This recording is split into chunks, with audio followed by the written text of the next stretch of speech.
Hey, welcome back, guys. Robert Rule of Two Review here, and today, don't I feel sheepish yet again? So, guys, I'm not gonna lie, there really hasn't been a lot of news today. I did some scouring trying to find something interesting to talk about that was video worthy, and I couldn't really find much, but I still wanted to make a video and I have something to talk about, so I figured, fuck it, I might as well just talk about something I've been playing lately that I really like, and then one other funny, ridiculous news twisteroo that anyone who's been following my videos would probably see coming. But like I said, the first thing I figured I would touch on just for the sake of doing it is the fact that the game that's been taking up most of my time the last week or two has been The Legend of Zelda: A Link Between Worlds, which I did get on launch day, November 22nd, along with Mario 3D World. If Fates had been working in Microsoft's favor a little bit better, I probably would have also been picking up an Xbox One that day. But as I said before, I decided to pass on that for the time being because they're... I don't know, as much as I know the system will probably be pretty awesome in the long run, there aren't a lot of games that are enticing. I was also, really nervous about a lot of the UI and hardware problems they've been having. I know the PS4 has had some as well, but not near to the extreme that the Xbox One has been having. For those of you who don't know, the Xbox One also very famously was purportedly released 6 months too early, or 6 months away from a more final development phase. Apparently, they felt that they needed to do that to, I'm sure, compete with the PS4, the PlayStation 4, which to me is completely ridiculous and silly. When you consider how much momentum and hype the PlayStation 4 had going into its launch, I think it's silly that the way Microsoft felt was the best way to combat that was to not only release within the same time, the same week and month of a holiday as the PlayStation 4, which to me was a little bit silly anyway. Exciting, but silly. Excuse me, guys. But not only to release within that same week period as the PlayStation 4, but also to release a week after. It's like if you guys were trying to, share in some of that hype and take away some of the steam of what the PlayStation 4 was doing, and you were already going to take the 6-month gamble of releasing your system early, why not take the extra week or two and come out the week before the PlayStation 4? As my very good friend Dylan had mentioned, who was on a few of our podcasts before, she mentioned that as an Xbox fan, she felt that it would have been, considering the fact that Sony was beating the pants off of Microsoft in every possible respect leading up to their launches, why did they let their one last chance to finally beat Sony at something go by not releasing ahead of the PlayStation 4? And I totally agreed with that sentiment. I'm more of a PlayStation fan than I am an Xbox fan, but I still want to see everybody succeed. So I thought that was really a poor choice, a poor business choice on their part. Not to mention, the real purpose of what I'm trying to get at is that if the unit was really 6 months away from being really shelf and home ready, why the hell didn't they just wait another 6 months? I mean, if anything, the PlayStation 4 would have already had the rise and fall of its initial, launch buzz and holiday buzz. And then once that had died down, then all of a sudden, 6 months later, here comes the Xbox One, and here's the third brand new system in a year and a half. Then all of a sudden, now you can be excited about this again, and an added benefit is not only would they have had their own launch period of hype, their own kind of hype window for the release of the Xbox One, but they wouldn't have also been having to deal with gamers or fighting for gamers' dollars to the same degree that they did launching within the same week of the PlayStation 4, because they came out within the same 7 days of each other. You had a lot of people saying, well, I've only got, $400, $500, $600 to spend, so I can only get one of the two. So I'm going to get the one of the two, as opposed to a lot of other people being able to say, well, in November when the PlayStation 4 launches, I'll just pick that up. And then 6 months later, I can easily have another $500 available, so I'll get the Xbox One as well, which means people could have been picking up both systems at the time of their launches. And that would have been fantastic. It probably would have been easier for me to go ahead and kind of plunk down on one or both of them as well. But as it stands, I decided to, this was a tangent. It was not what I meant to talk about. I was supposed to be talking about Zelda, but it would have given me a nice reason to kind of pick those systems up at launch as opposed to waiting like I did. So anyway, that was a nice little random next-gen tangent. Like I said, the real thing that I was meaning to speak about was The Legend of Zelda: A Link Between Worlds, which was a game as a Nintendo and Zelda super fan I was very, very excited for. It's been out for about 3 weeks now, and I've been splitting my gaming time amongst a lot of things. So most of my time initially went to Super Mario 3D World, which is fan-freaking-tastic, as I talked about in a recent video, which I can link below. But of course, I've also been playing A Link Between Worlds, and after the first week or so, since those two games had launched, I finally really sat down and started diving into that game. And man, it is unbelievable. It definitely lives up to all the hype and all the good reviews. It's an interesting case because, as you know, it's like the sequel, but not direct sequel to A Link to the Past for the Super Nintendo, which is one of the all-time classics. Arguably the best game ever made, if not one of the best. 3 or 5. Which most of those, I'm not going to lie, belong to the Super Nintendo. So that was the golden age of gaming, and anyone who's too young to have missed it, or too young to have experienced it, or maybe was missing gaming at the time and has gotten into it since, let me tell you what you really missed back in those days, man. The 16-bit era, that was just perfect gaming. But yeah, so A Link Between Worlds is just a very unique case in how it's almost more of a spiritual successor, I believe.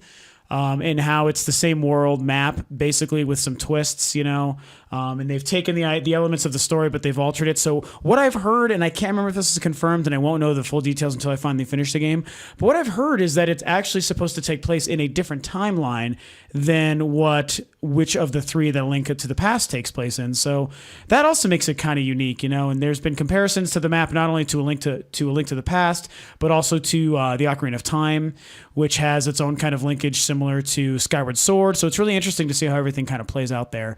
Then again, Skyward Sword, Ocarina of Time, all part of the same part of the timeline, which splits after Ocarina of Time. And then, of course, Link to the Past would be one of the games taking place after that. So, but as far as how A Link Between Worlds is so far, it's awesome. Like I said, it's very unique. It's gorgeous, for one thing. So it's really nice to see the hardware put to good use. The 3D on it is fantastic. I am definitely somebody who only believes in playing the 3DS with the 3D on.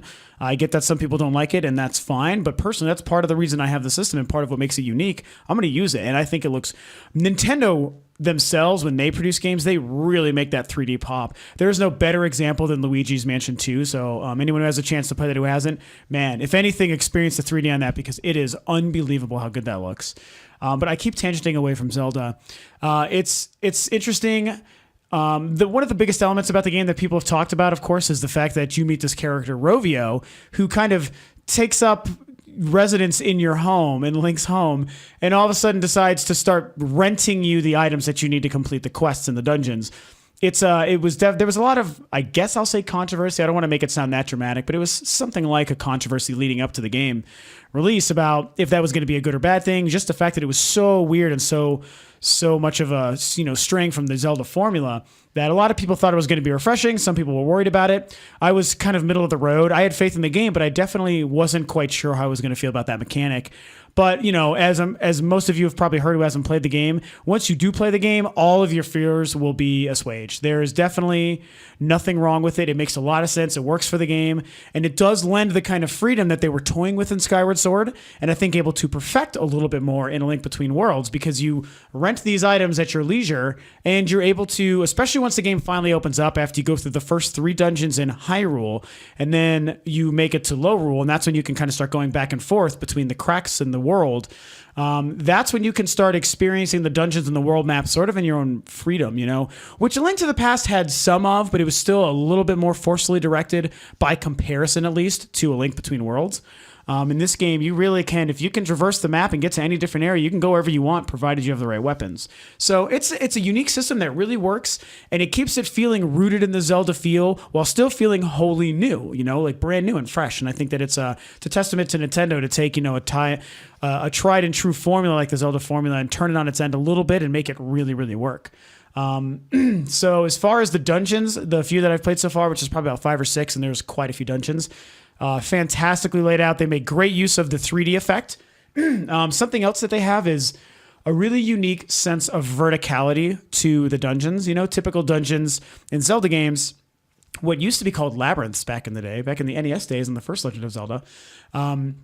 What the way the typical dungeons work is, you always have several floors. Anyone who's used to walking into a Zelda dungeon knows your map all of a sudden pops up and shows you how many floors you're dealing with. That is still true here, but the way you actually solve the puzzles and use the unique, dungeon-specific items to traverse through it and solve the puzzles really takes advantage of going up and down and traveling around and outside the building and using the wall mechanic, which is just unbelievable. By the way, to get through these, it's so fantastic. I mean, I can't, without spoiling it, I just cannot stress to you enough how amazing it is.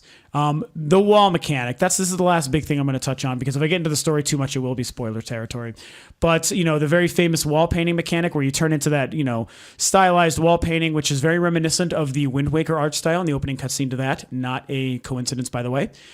Using that, it really, more than you could ever possibly glean from watching preview videos and review videos, absolutely changes the way you traverse and explore a world map, especially in a Zelda game. It makes all the difference in the world. It feels amazing. It just makes you feel like you really are someone special who can do some unique things that no one else can do. And it shows you new parts of the world that you would never otherwise see, and just a way to solve puzzles and move around, and using the cracks in the world, like I said, to travel between Hyrule and Lorule. It's fantastic. It's, leave it to Nintendo. This is why I love them more than any other company personally. Leave it to Nintendo to take what is essentially a very simple idea on paper, and upon execution, just flat out blow the doors open on what's possible with it, through all their struggles, it seems like every other generation they go through some kind of weird struggles, but they are consistently just the best idea factory of game developers out there. And they are 100% in their execution when they make a game, regardless of sales or success or review or reception or whatever. They just do it better. And A Link Between Worlds is no exception. So what's really neat to think about, and I'll leave Zelda on this thought, what's very neat to think about is all the cool things that this game is doing, and especially the story elements, which I said I'm not going to talk about. The implications they definitely are going to have on the Zelda universe going forward is very exciting. And of course, the immediate implications on what we know is the upcoming Wii U Zelda console game that they're going to be talking about at E3. Hopefully sometime sooner, but we've heard a guarantee from Enuma that it's at least going to be at E3, so hell freaking yeah. Everything that A Link Between Worlds has done is so exciting that to think about the next console Zelda on a super powerful HD Wii U system with that gamepad, oh my god, really cool things are going to be happening, guys. So, I'm sure most people have played it, it's been doing really well, but in case you haven't, A Link Between Worlds, so badass, you got to check it out. You owe it to yourself as a gamer to play this masterpiece. So, okay, the last thing I need to touch on. For the third time in 4 videos, in about a week's time, I need to address Fallout 4. And it's just, another facepalm in this back and forth freaking tennis match of news that we've dealt with Fallout 4. And of course, I'm the excited gamer with my own, modest brand new YouTube channel, trying to report on all this news and be very excited and share exciting news with everybody. And what the fuck? Every time there's something about Fallout 4, something new comes out to completely demolish all the previous news. It's just whatever. At the end of the day, it's good news. So you probably know what's going on. A few weeks ago, the teaser site for Fallout 4 came out. Everyone thought December 11th we were going to get the final announcement. Everything looked great. Hooray! The world was excited. I was excited. And it was just going to be amazing. And then, of course, a few days later, it was proven to be a hoax, as the hoaxer of the site revealed, and on the actual site itself, the Survivor 2299, which I don't think it's still up anymore, revealed on the site that it was a hoax, a ha-ha gotcha kind of nod and wink. Terrible, terrible fucking news. I had to make a video both about the initial excitement, and then I had to make a news, retracting all my excitement because it's like, hey, sorry, it turned out that was fake. Well, guess what? Just a few days later, on the 11th, the same day that the original teaser site was actually counting down to, and after the VGX, and also after when Bethesda, somebody from Bethesda, I don't remember who, had tweeted that, don't worry, we're not announcing Fallout 4 yet, so everyone basically calmed the fuck down. That's what he said, paraphrasing. And then on December 11th comes all these documents. I'm going to have to pull the article up here that I found. All these documents that basically confirm that Fallout 4 is happening. It's such a weird random happenstance. And it's also, I gotta say, I'm sure a lot of people listening to this would be pretty familiar with this information, and just wanted to hear maybe my opinions about it. But it certainly isn't. It's so weird. It's not even actually confirmed through this. It's just like more news that's like, well, maybe, probably this should be Fallout 4. However, the way this news is being reported, more so than even the teaser site, is being treated like it's absolute fact with 99.9% certainty. Yes, that leaves 1/100% of uncertainty, so we can't confirm it, but it's basically confirmed.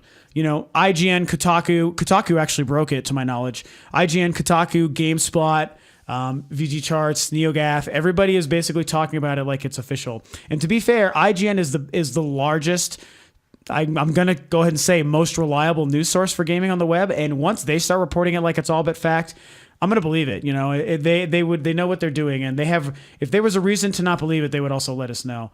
It looks like. No, okay. I thought I read. Sorry, guys. I thought I found the tweet as I was scrolling through my information here, and I was gonna name the person from Bethesda who said that, but that was not the tweet that I thought it was. So, but yeah, there's all sorts of great information about what we know about what Fallout 4 will end up being, and just like I had to do the video that was addressing the fact that I was initially wrong about Fallout 4, I now have to at least very quickly just make this comment, this little section saying, hey, I was wrong again, just like everybody was. I mean, I was fooled twice, just like everybody was. And it turns out that Fallout 4 was real. How could I not address it again? Mostly because I'm one gigantic Fallout fan, and Fallout 4 is just heaven on earth for me to imagine finally coming out. So, you know, all the typical stuff seems to be confirmed, that it should be set in Boston, surrounding the Commonwealth, everything that's been rumored basically since the get-go a year and a half ago when it was first starting to get rumored. It's interesting how this, you know, I don't want to call it a confirmation, but it's basically a confirmation of Fallout 4 came out, because it was these leaked documents that were associated with Fallout 4's voice acting cast, in being codenamed the Institute, by the way, apparently. Somewhere in this article that I found, it mentions, they say somewhere that that Fallout was never meant. Oh, right in that same sentence, the word Fallout is never actually makes an appearance. So, but it's got this picture of this generic looking guy holding what looks to be, I can't remember the electric kind of handgun. He looks like he could be a Fallout Vault survivor kind of guy. There's just this random picture and a bunch of information about the casting call. Everything basically seems to lead to Fallout 4 information and Fallout 4 casting requirements. So it's a very, very odd kind of smattering of information that led to this. Preston Garvey is the character, apparently. I'm just kind of re-upping on my information and scrolling through it as I read to you guys. But, they mentioned the Raiders, mercenaries. Yeah, I mean, so anyway, long story short, these documents basically have confirmed to the world that Fallout 4 is real. More tweets from, I think, the actor who played Three Dog. I think somewhere I actually had his name. He apparently, and a lot of other people are all but confirming too. Eric Todd Dellums. Yep, I think that's the guy. Yep, Eric Todd Dellums. He was the guy who was the voice of Three Dog, who had the initial tweet a few weeks ago, and then a new one basically talking about Fallout again.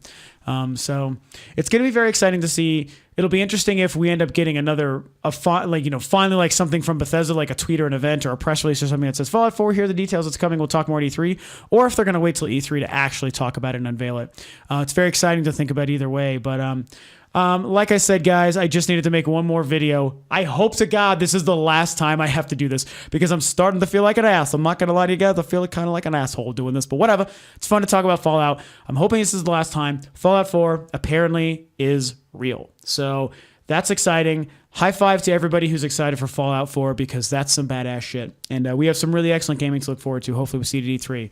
So, yeah. That's the video for today. Just a bunch of random stuff. Xbox, Zelda, Fallout, all sorts of cool things happening.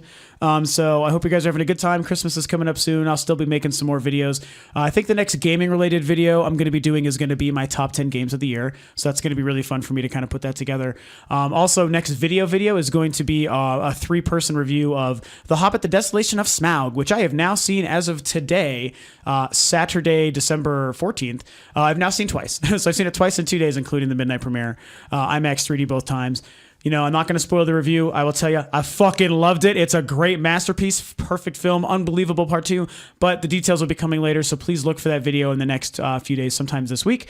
Me and my good buddy Jared and my good buddy Sarah are going to be doing our three-person review of The Hobbit, The Desolation of Smaug, so look forward to that. It's a great movie. Go see it if you haven't. Listen to the review when it comes out, and I'll see you guys soon for the top 10 games of 2012. Thanks for tuning in. Quick edit. Obviously, I meant 2013 and not 2012. What was I thinking? Carry on.